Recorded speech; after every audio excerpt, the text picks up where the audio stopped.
we doing today? Donald Mills Electrical Services. So, this topic has been coming up a lot in the comments. So, let's talk about the impact gun, okay? And let's talk about why people want to use the impact gun, okay? Because it's quick. There's no other reason. Oh, and the excuse of carpal tunnel, okay? Um, if you're worried about carpal tunnel in this trade, you should not be in this trade. Okay.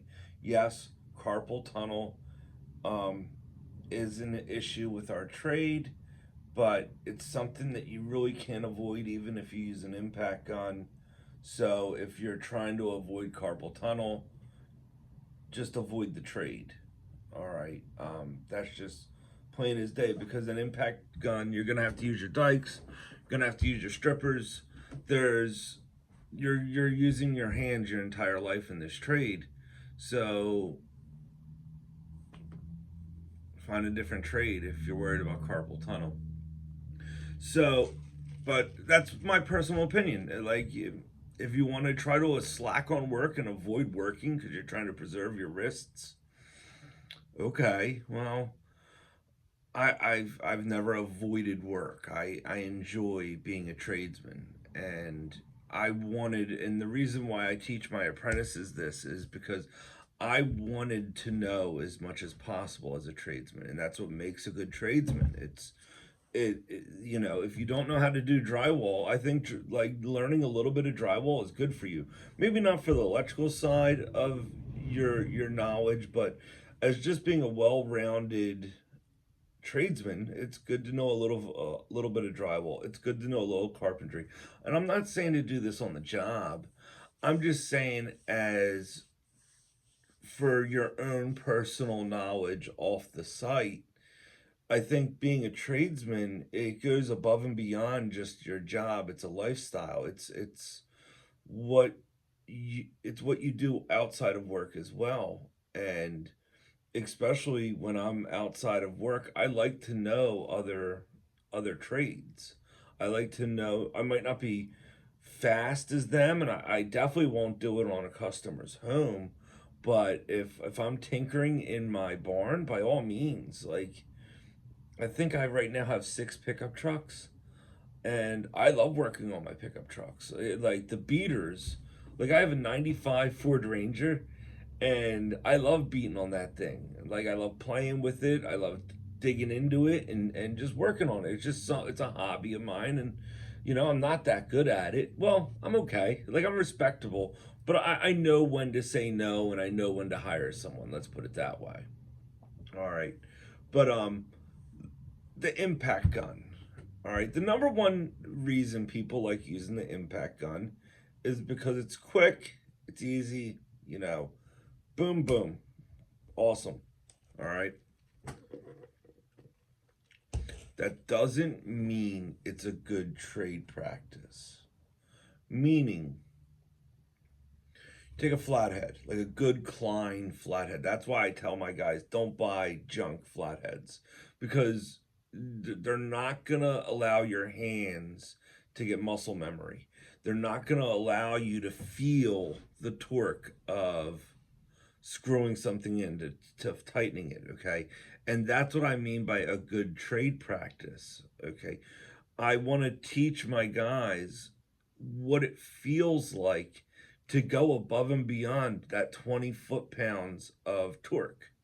Okay, what does that feel like in your wrist? What does that feel like in your hand? And if you're entering this trade, your wrists are weak.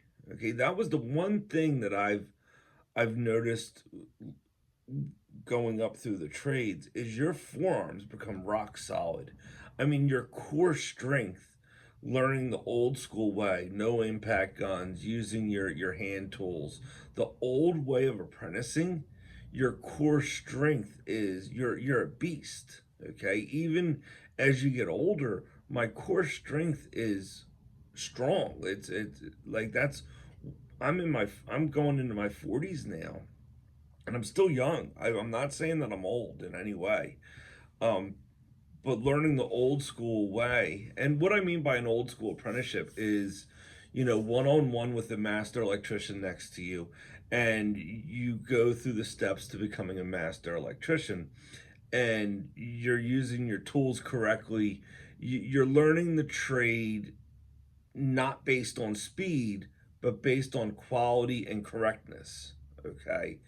And I understand that's not to be applied today, but it's good as a tradesman to know it. Even if you have to pick up your impact gun because an employer demands it, knowing the other side is extremely valuable.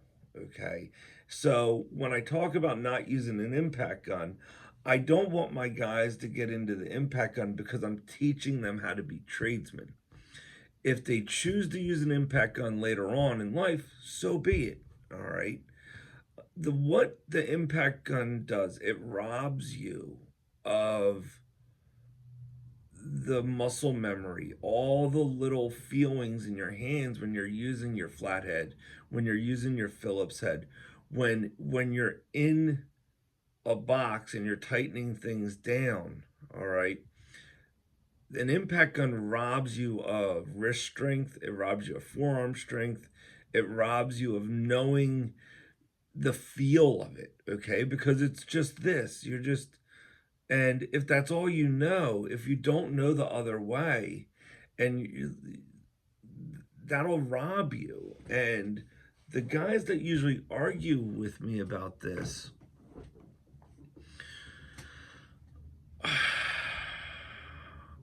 I don't want to say they don't know any better, but at the same time, as you get older in the trade and you go through more advancements, you start becoming wiser to what helps your career and what doesn't help your career. An impact gun makes the job easier for you, but that doesn't mean it helps your knowledge as a tradesman. All right. So if I'm trying to teach guys a better way of being a tradesman, meaning a better core foundation to become something greater, then no, an impact gun would not be part of my education program. It would be discussed. It would be discussed how it's supposed to be used correctly. But the dangers of an impact gun would be immediately addressed. One, 9 times out of 10, guys are not setting the release number. Okay. And even if they are, the impact gun it's used for so many different things. This year alone, I've had 2 pipes blow due to an impact gun. All right, a guy was trying to suck a box in with an impact gun and a 2-inch wood screw, and he didn't feel the screw go through the 2x4 and then enter into a copper pipe. That's number one. Number two, a guy was using an impact gun with a paddle bit because it was old wood. And yes, impact guns go through old wood nicer. The problem with it is you don't feel what the paddle bit is doing. So as you go through, you don't know that you're hitting a pipe. He tore through a 3/4 inch pipe, and he didn't do a small hole because it's an impact gun. He had a geyser. Okay, and we were lucky enough to be able to turn the water off quickly to address the problem. Okay, a regular paddle bit with, like, say you're using just like an 18-volt cordless gun and you have a paddle bit in there, you would have a chance to hear the copper hit the side of that paddle at least a couple rotations, where you would be able to take your hand off that trigger and possibly save the pipe. Okay, but with an impact gun, because of how they work, you don't get that chance. So there's impact guns can be extremely dangerous, and guys tend to use it in situations they're not supposed to. Okay. I don't like impact guns for terminal screws. Okay. If you want to use so guys are talking about pulling the device into the box. Okay. if the box is getting full, one, you need to address your box fill management, okay? And how much wire, like the one thing I see with commercial guys and a big habit is they leave like 12 inches of wire coming out of the box. And that's not what code states. Most of these guys don't understand code, but 6 inches, that's the allowable amount. Now you can have more than that. And one of my theories is new construction is taught more, so when they can make mistakes, they can go back and repair the mistakes and they still have enough wire. Because there's no other reason to have an overfilled box with too much wire. And the number one thing I'm teaching guys when they're coming out of new construction and crossing over is wire management inside of boxes, not using giant wire nuts for everything, okay? Stripping a wire down with a little bit more accuracy, the amount of wire in the box, where you strip the wire, how you strip the wire. These are all things that coming out of like your first or second year, this is where you start getting your finesse. If you're just all about repetition, okay, you're focusing on, well, a lot of it depends on the type of job. A lot of these guys are so focused on speed, they don't realize what finesse is, and their wire management is sloppy. Okay. Well, again, same thing, like you're learning not to use an impact for everything. Your wire management skills have to be practiced. So how much wire do you have in the box? Where is your strip point? How do you set the box up? So what I mean by this, and I'll draw a little picture here.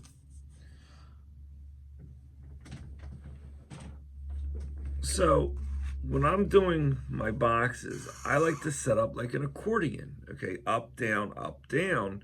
That way, when the wires are coming out of the box, and here's your device.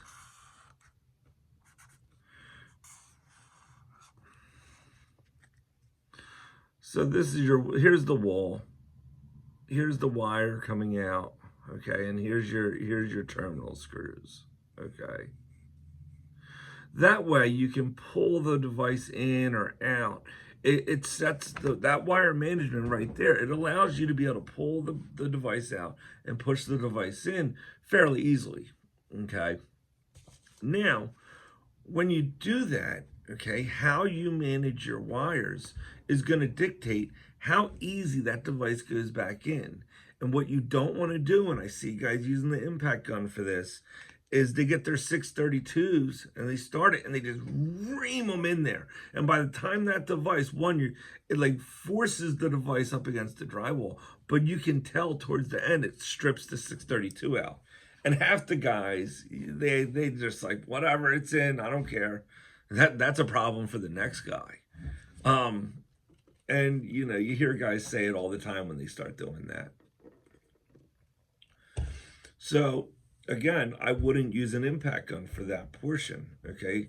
I usually have a small cordless, like a little 12 volt, nothing crazy. It's lightweight. You push the device up against the drywall, okay, back and forth, because there's those little plastic things on there that are screw holders. It prevents the 632 from falling off the device. Okay, well, you got to push through that. So push your device up against the drywall and then use your little 12 volt and just done. No impact, no forcing, nice and easy. All right. But it's trade practices like that. One, it preserves the screw, but it's just a better trade practice. So when I'm when I'm on these videos, okay, I'm trying to give the best advice for trade practices that'll make you a better tradesman. That doesn't mean they're the best avenue on site. On site, sometimes it's all about speed. You want to use an impact gun. I'm not gonna stop anyone from using an impact gun. If they're hell bent on using an impact gun, it's to their own demise when it comes to furthering their career later on. Okay, you advance in this career based on how knowledgeable you are as a tradesman. Okay, if you just want to be a mechanic and work as a mechanic and you're not looking for any further advancement, okay, so be it. You're happy where you're at, rock on, okay? But the guys that want to move on and they want to go to bigger and better things, you have to know what is the best way as a tradesman and what is the best way on site, okay? And normally I'm trying to give advice on how to be a better tradesman, all right? I'm not all like, there's times I give on-site advice like fishing. I have one YouTube video about fishing and I'm gonna make more. We have a 4,000 square foot rewire coming up in August. It's gonna be a difficult rewire where difficult is in there's gonna be a good amount of fishing there. So I don't have a problem making a couple videos on fishing. I love to fish. Okay, there is no luck in my game of fishing. Everything I do from the bends I put on my steel are for a reason. And it like I hear comments about fishing that, oh, it's all luck and blah. No, it's not. It's not. If you're fishing like plaster and lath, it's not luck. You're directing that fish to accomplish a goal. And the bends you put on that fish have a reason when it's in the wall. Okay, so there's no luck in fishing. And when you teach guys how to fish, okay, it can be frustrating. If guys aren't listening or they're not fundamentally understanding, you get guys that are just jamming stuff in walls. And that's not, they just were never taught how to fish. And yes, you have to be taught how to fish. You can figure it out if you really want to dedicate yourself. There's ways you can teach yourself how to fish, but you have to be willing to think outside the box. Where do you put the bend? Do you keep the fish on the reel or do you cut your fish? Okay.